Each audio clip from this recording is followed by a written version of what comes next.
Bonjour à tous สบายดีทุกคนเนาะมื้อนี้เราจะมาเรียนพื้นฐานการอ่านขั้นเริ่มต้น Apprentissage de la lecture au CP numéro 1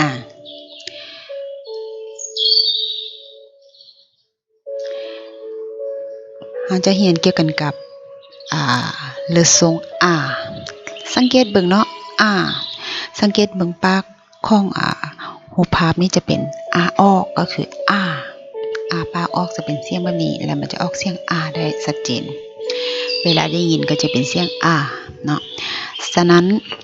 นี้มันจะมีรูปแบบของมันก็จะมี2แบบที่1ก็คือพิมพ์จะมีลักษณะพิมพ์น้อยและพิมพ์ยาวแบบนี้เนาะเขียนก็จะมีเขียนน้อยเขียนยาวและลักษณะที่เราจะได้ยินเสียงบ่ว่าจะเป็นนี้ก็ออกเสียงตามที่เราจะยินที่เก่าเนาะถ้าเขียนเป็นแบบเขียนก็จะเป็น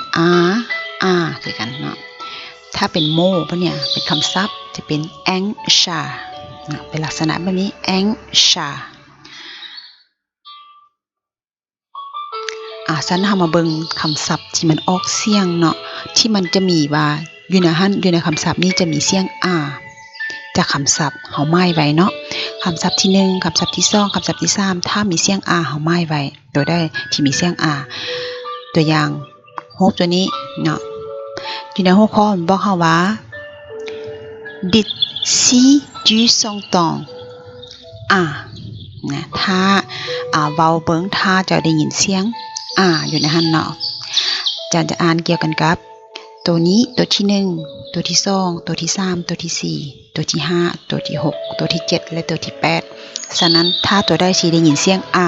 เฮาหมายไว้เนาะตัวที่1ก็จะเป็น avion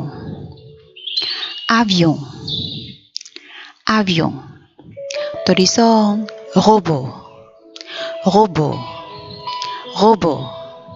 ตัวที่3 canard ตัวที่4 ananas ตัวที่5 pain ตัวที่6 rat ตัวที่7 nid ตัวที่8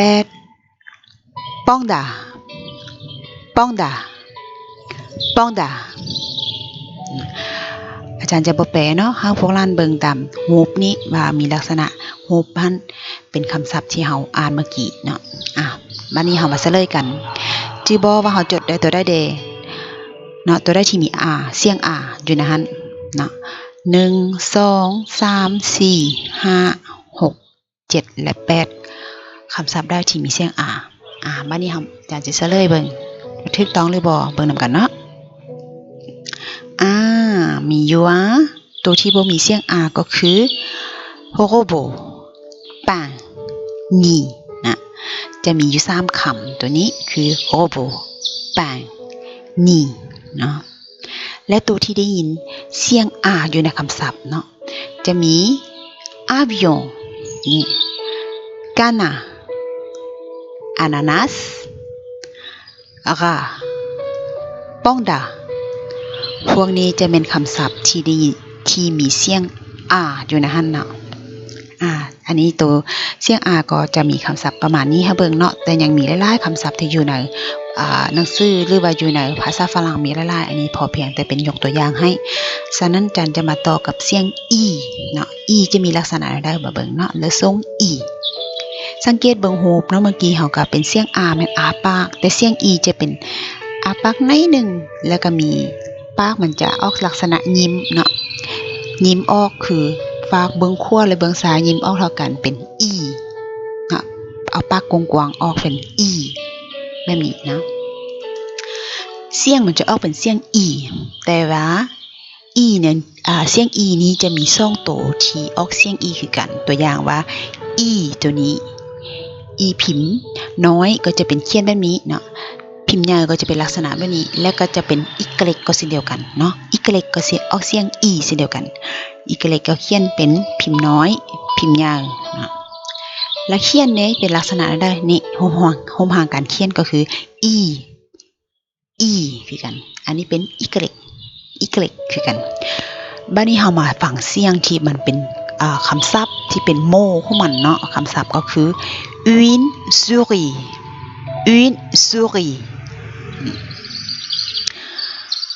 พวกนี้เป็นคำเราจะมาฟังคำศัพท์อีกตื่นบ้านหนึ่งบัดนี้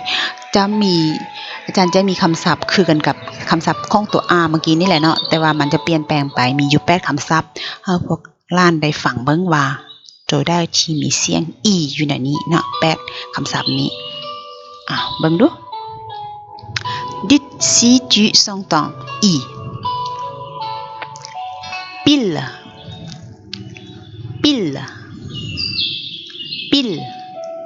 livre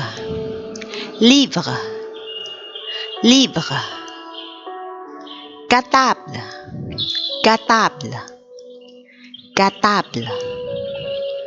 radis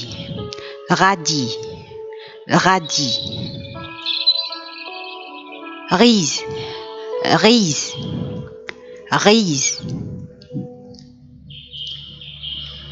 igloo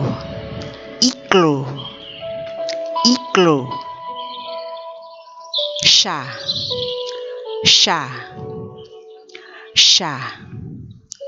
lapin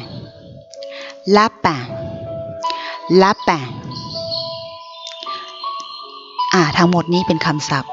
ที่เฮาอ่านมาเนาะแล้วตัวคำศัพท์ได้ที่มี e โบราณหมายไว้แล้วบ่ถ้าหมายแล้วเฮามาเฉลยนำกันว่าตัวได้ที่มีเสียง e และตัวได้ที่บ่มีเสียง e มาฟังกันเนาะตัวนี้คือ cartable บ่มีเสียง e เนาะ cartable chat บ่มีเสียง e lapin บ่มีเสียง e เนาะถึงจะเขียน e แต่บ่มีเสียง e เพราะว่ามันจะกลายเป็นสระผสมละ en เนาะตัวที่มีเสียง e มีอย่างใดคือพวกนี้ pile livre radis riz igloo ตัวนี้จะมีเสียง e เนาะแล้วทั้งหมดนี้เป็นเสียง e ที่เฮาเห็นเนาะฉะนั้นมาเบิ่งว่าใน2เสียงนี้เฮามีอย่างใดเนาะอยู่ในนี้ก็สรุปก็คือมีอ่านเบิ่งนำกันเนาะอ่านออกเสียงตัวนี้ออกเสียงอย่างใดe